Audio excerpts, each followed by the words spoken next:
Motivating and Satisfying Employees and Teams, Management 1120, Chapter 10 by Constance Barkhouse. What is motivation? Motivation is the individual internal process that energizes, directs, and sustains behavior, otherwise the personal force that causes you or me to behave in a particular way. First, we're going to look at the historical perspectives on motivation. Scientific management. Scientific management is the application of scientific principles to management of work and workers. A piece rate system is the compensation system under which employees are paid a certain amount for each unit of output they produce. The Hawthorne studies. This objective is to determine the effects of the work environment on employee productivity. The Hawthorne studies showed that such human factors are at least as important to motivate as pay rates. We move along to Maslow's hierarchy of needs. Physiological needs are things we require to survive. Safety needs are the things we require for physical and emotional security. Social needs are the human requirements for love and affection and a sense of belonging. Esteem needs are our need for respect, recognition, and a sense of our own accomplishment and worth.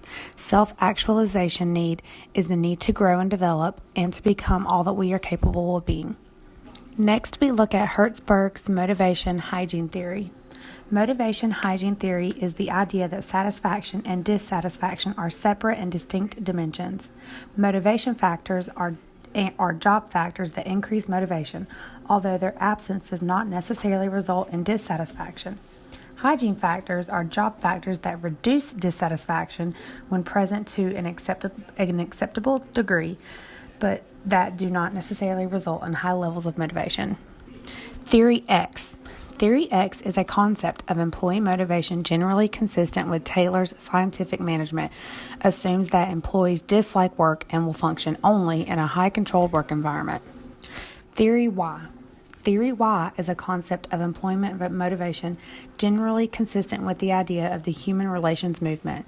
It assumes responsibility and work towards organizational goals, and but doing so, they also achieve personal rewards. Moving along, we have Theory Z. Theory Z is the belief that come middle ground between Type A and Type J practices is best for American businesses. Reinforcement theory.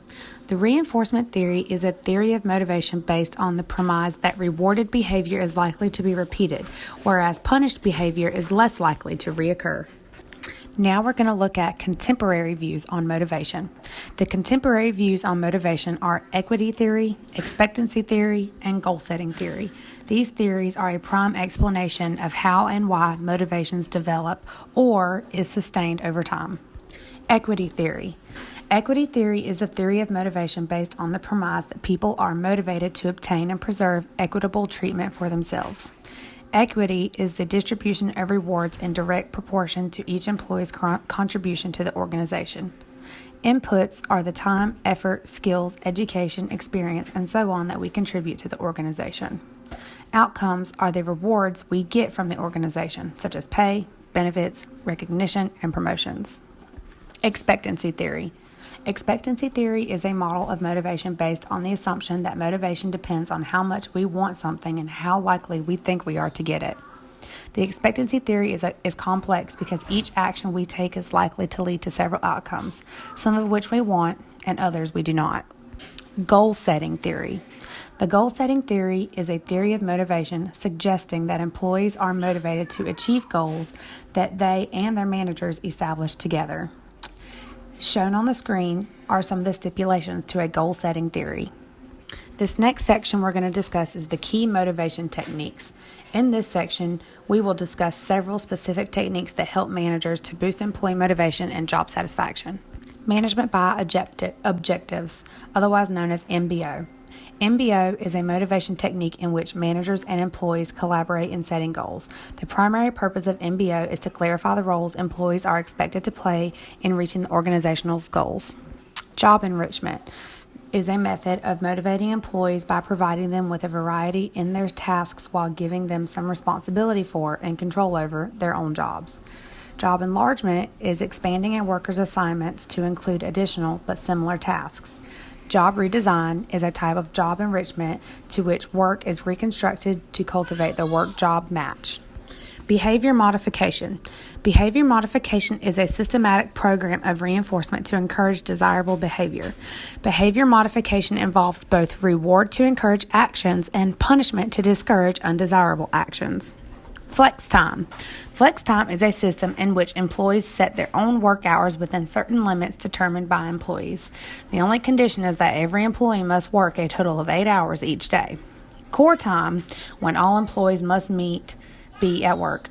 Flexible time is when employees may choose whether to be at work. Part-time work and job sharing. Part-time work is permanent employment in which individuals work less than a standard work week. The specific number of hours worked varies, but part-time jobs are structured so that all responsibilities can be completed in the number of hours an employee works. Job sharing is an arrangement whereby two people share one full-time position. Telecommuting. Telecommuting is working at home all the time for a portion of the work week. Employee empowerment and ownership.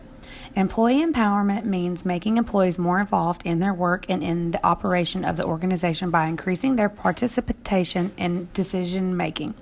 Employee ownership in a situation in which employees own the company they work for by virtue of being stockholders. Teams and teamwork. What is a team? The concept of teams and teamwork may be most commonly associated with sports, but they are also integral parts of business organizations. What is a team? A team is two or more workers operating as a coordinated unit to accomplish a specific task or goal. Types of teams. A problem-solving team is a team of knowledgeable employees brought together to tackle a specific problem. A self-managed team is a group of employees with the authority and skills to manage themselves. A cross-functional team is a team of individuals with varying specialties, expertise, and skills that are brought together to achieve a common task.